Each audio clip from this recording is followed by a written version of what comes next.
Man can experience real and lasting happiness only when he realizes the true nature of his work. Because of his ignorance, he, the immortal spirit, identifies himself with his perishable body. This gives rise to the feeling of I and mine, which is the significance of all the subjects. It is a strong fact that the individual enjoys millions, though he is not aware of it while being in the state. The body ceases to function beyond the limits of inconceivability needed to see. The mind and the intellect also consciousness.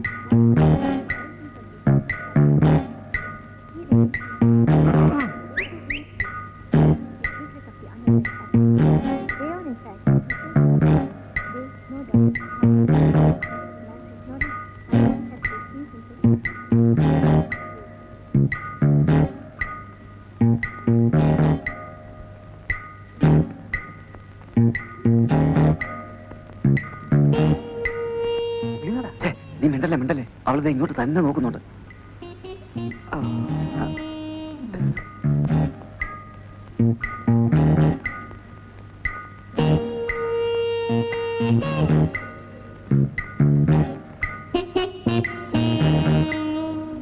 എടാ അവള് നോക്കുന്നുണ്ടാ, കൊടുക്കണ ഒരു flying kiss.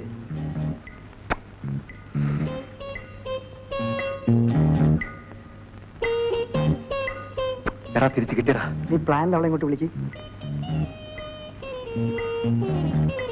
വരാൻ പറ്റില്ലെന്ന്. പറ്റില്ലേ? ഇവിടെ ആരുമില്ലെന്ന് പറയാ.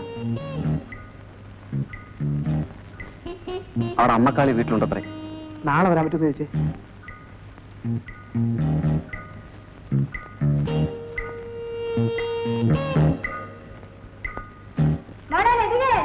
അയ്യോ അമ്മ. ഓ, നശിച്ച തള്ളക്ക് വിളിക്കാൻ കേട്ട നേരം.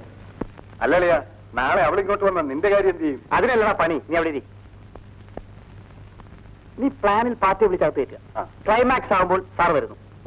അബദ്ധം പറ്റി വന്നതുപോലെ സാർ തിരിച്ചും പോകുന്നു. ഇത് വെച്ച് വേണം നീ കളിക്കാൻ. എവിടെ? Very good idea. കൊറേ കൈ.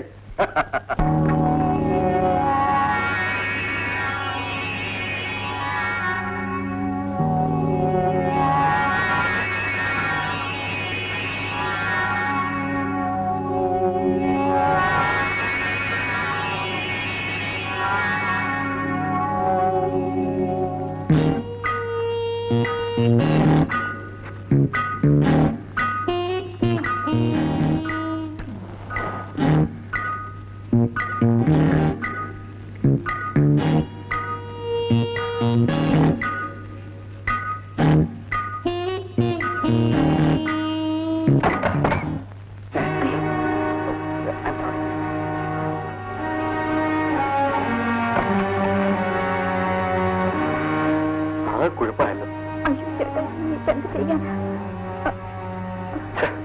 അവൻ ഇനി എല്ലാവരോടും പറഞ്ഞു നടക്കും. നീയിപ്പോ എന്ത് ചെയ്യാനാ? എന്റെ വീട്ടിൽ അറിയുന്ന പോട്ടെ, പക്ഷെ അവൻ എല്ലാവരോടും പറഞ്ഞു നടക്കും. ഇനി ഒരൊറ്റ വഴിയുള്ളൂ, അവനെ കൂടി ഇങ്ങോട്ട് പറഞ്ഞു വിടാം. ഇപ്പൊ അവൻ മാത്രമേ അറിയുള്ളൂ, അല്ലെങ്കിൽ ലോകം മുഴുവനും അറിയും. എന്ത് പറയുന്നു? ഒന്നും പേടിക്കാനില്ല, അവൻ എന്റെ സ്വന്തം ആളാണ്.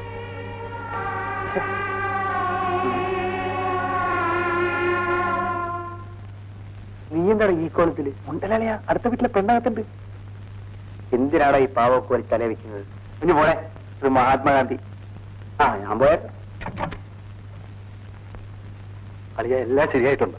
ഉടനെയാക്കായി. ഇവനെന്താടാ ഉപ്പ് സത്യമായിട്ട് തോറ്റമായി നിൽക്കുന്നത്? എന്തിനടാ പാവപ്പെട്ട പെൺപിള്ളാരെയൊക്കെ? അയൽപക്കമാണ്. ചുമ്മാ പോടാ.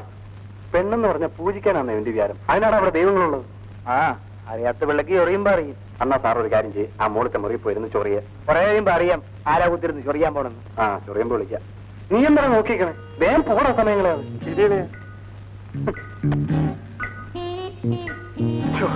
ഒരു മൊത്തം റിലാക്സേഷൻ. Happy day.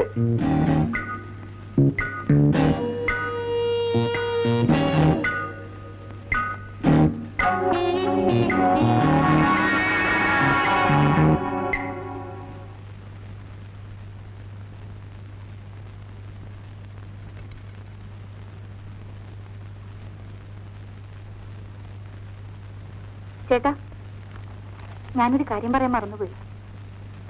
നാളെ മദർ ആഗ്നസിന്റെ ഫീസ്റ്റാണ്. എറണാകുളത്തുനിന്ന് മദറിന്റെ കത്തുണ്ടായിരുന്നു. നമ്മളെ പ്രത്യേകം ക്ഷണിച്ചിട്ടുണ്ട്. കാര്യം പറയുമ്പോഴൊരു വായന. നീ വീക്കിൽ ഞാൻ പറഞ്ഞത് എന്താണെന്ന് വല്ലതും കേട്ടോ? നാളെ മദറിന്റെ ഫീസ്റ്റാണ്. എറണാകുളത്ത് പോകണം. പിന്നെ ബുക്ക് വായിക്കണം. തമാശ കള ചേട്ടാ. നീ വേണമെങ്കിൽ പൊയ്ക്കോ, എനിക്ക് വരാൻ പറ്റില്ല, ഒരുപാട് ജോലിയുണ്ട്. പോകുന്നെങ്കിൽ നമ്മൾ രണ്ടാളും കൂടിയേ പോകും. രവിയേട്ടനില്ലാതെ ഞാനിതുവരെ തനിച്ചങ്ങും പോയിട്ടില്ല. നമ്മൾ എല്ലാ കൊല്ലവും പോകുന്നതല്ലേ. നമ്മൾ ചെന്നില്ലെങ്കിൽ മദർ എന്ത് വിചാരിക്കും? ഞാൻ 12 വർഷം ജീവിച്ചത് അവിടെയാണ്. എന്റെ അമ്മയായിരുന്നു അവർ. എല്ലാം രവിയേട്ടൻ അറിയാവുന്നതല്ലേ. ഞാൻ അന്ന് അനാഥാലയത്തിൽ വന്നില്ലായിരുന്നെങ്കിൽ നമ്മൾ തമ്മിൽ കാണാനോ ഇങ്ങനെ ജീവിക്കാനോ ഒക്കുമായിരുന്നു. എങ്കിലും ഞാൻ ഏതെങ്കിലും ഉദ്യോഗസ്ഥ ഒരു നല്ല പെൺകുട്ടിയെ വിവാഹം ചെയ്ത് സുഖമായിട്ട് ലാവിഷായിട്ട് ജീവിച്ചേനെ. അച്ഛനും അമ്മയും ധിക്കരിച്ച് വീട് വിട്ടിറങ്ങി പോരേണ്ടി വരില്ലായിരുന്നു എന്നുകൂടി പറയും. അതായിട്ട് എന്തിനാ പറയാണ്ടിരിക്കുന്നത്? രണ്ടിന് നന്നായിട്ട് സംസാരിക്കാൻ അറിയാം. മലയാളം എമ്മയല്ലേ. നാളെ അവിടെ പോയാ പോരെ. കത്ത് ബാഗിൽ നിന്ന് വന്നപ്പോഴേ ഞാൻ വായിച്ചു. പോണോന്ന് തീരുമാനിക്കുകയും ചെയ്തു. പോരെ. മിനിക്കുട്ടി എവിടെ? മിനിക്കുട്ടി, മിനിക്കുട്ടി. നീ അവിടെ ഇരിക്കും. മോനെ അടുത്ത മുറിയിൽ എങ്ങനെ കിടത്തിയാൽ മതി. അല്ലെങ്കിൽ നമ്മുടെ കാര്യങ്ങളൊക്കെ കുഴയും. അവൾ തനിച്ച് കിടക്കില്ല. ഈ കുട്ടികളെ അടുത്ത് കിടത്തിയുള്ള ക്രിയകളുണ്ടല്ലോ, അത് അപകടമാണ്.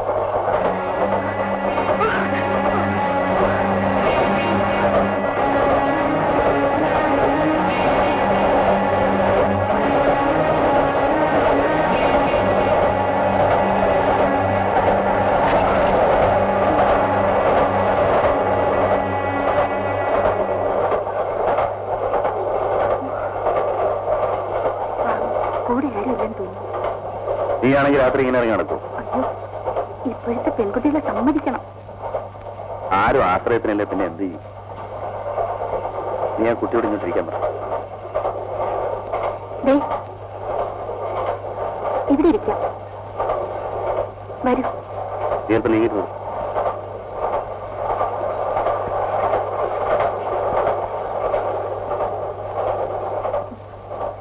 എങ്ങോട്ടാണ്? തിരുവനന്തപുരത്ത്. ഞങ്ങളും അതെ. എന്താ പേര്? രാധ. റിസർവേഷൻ ഉണ്ടല്ലേ? ഇല്ല. അയ്യോ, ഇത് റിസർവേഷൻ കമ്പാർട്ട്മെന്റാണല്ലോ. എന്റെ കയ്യിൽ ടിക്കറ്റ് പോലും ഇല്ല. സാരമില്ല, നമുക്ക് 3 ബർത്തുണ്ടല്ലോ. ലോവർ ബർത്തിൽ ആ കുട്ടി കിടന്നോട്ടെ, ഞാൻ മുകളിൽ കിടക്കാം. TTR വരുമ്പോ നമുക്ക് ടിക്കറ്റ് എടുക്കാം.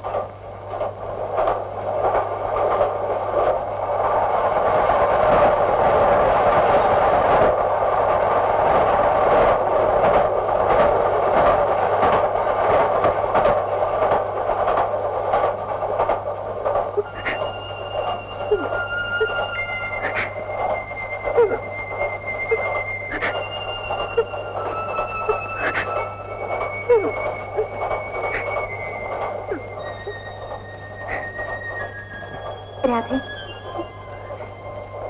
എന്തിനാ രാധ കരയുന്നേ? എന്ത് പറ്റി രാധ? ചേച്ചി, പറയാവുന്നതാണെങ്കിൽ എന്നോട് പറയും. ഈ ലോകത്തിൽ ഒരു സ്ത്രീക്കും ഇത്തരം ഒരു അനുഭവം ഉണ്ടാകരുത് ചേച്ചി. മകളുടെ പച്ച മാംസം കൊതിച്ച് ഒരു വേട്ടക്കാരനെ പോലെ നടക്കുന്ന ഒരച്ഛനെ കുറിച്ച് ചേച്ചി ഒന്ന് ഓർത്തു നോക്ക്. അച്ഛനെന്ന് പറഞ്ഞാൽ എന്റെ അമ്മ 2ാമത് വിവാഹം കഴിച്ച് അവരുടെ ഭർത്താവ്. എന്റെ അമ്മ മരിച്ചു കഴിഞ്ഞപ്പോൾ ഞാൻ ഒറ്റയ്ക്കായി. പിന്നെ ഒരു മകളോടുള്ള പെരുമാറ്റമല്ലായിരുന്നു അയാൾക്ക് എന്നോട്.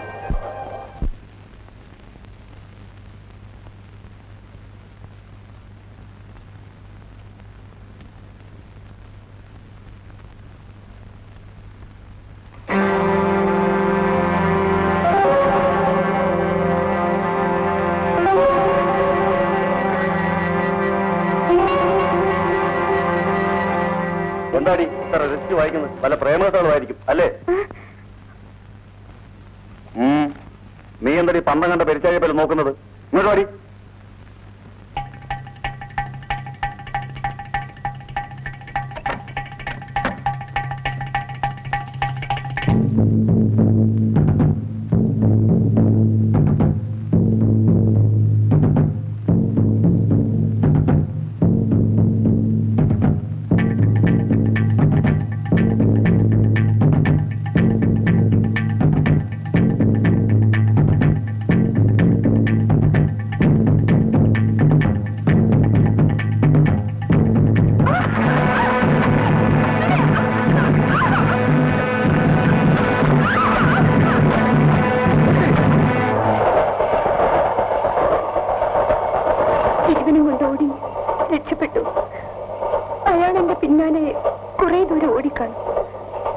ഭാഗ്യത്തിന് ഈ വണ്ടി കിട്ടി.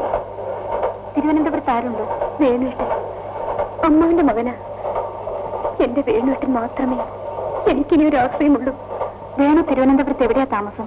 അഡ്രസ് അറിയാമോ? വേണുവേട്ടന്റെ അഡ്രസ് എന്റെ കയ്യിലില്ല. എന്ത് ജോലിയാ? Medical representative. ഏതായാലും രാത്രി സമാധാനം കിടന്നുറങ്ങും. നേരം നൽകട്ടെ, നമുക്ക് അന്വേഷിക്കാം. ഇല്ലാത്ത